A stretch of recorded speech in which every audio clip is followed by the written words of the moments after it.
அஸ்ஸலாமு அலைக்கும் வரஹ்மத்துல்லாஹி வபரகாத்துஹு. தினமும் ஓர் இறைவசனம்.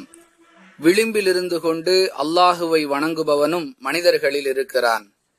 அவனுக்கு நன்மை ஏற்பட்டால் அதில் நிம்மதி அடைகிறான். சோதனை ஏற்பட்டால் தலைகீழாக மாறிவிடுகிறான். இவ்வுலகிலும் மறுமையிலும் அவன் நட்டமடைந்து விட்டான். இதுவே தெளிவான நட்டம்.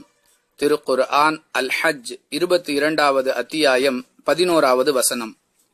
அன்புள்ள சகோதர சகோதரிகளே, எல்லா நிலைகளிலும் அல்லாஹுவை நினைவு கூறுபவனாக இருப்பது முஃமினுடைய அடையாளங்களுள் ஒன்று.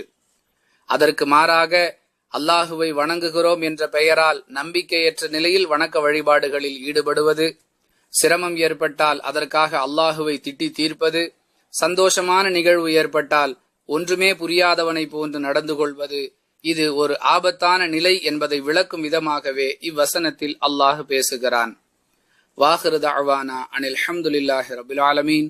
அஸ்ஸலாமு அலைக்கும் வரஹ்மத்துல்லாஹி வபரகாத்துஹு.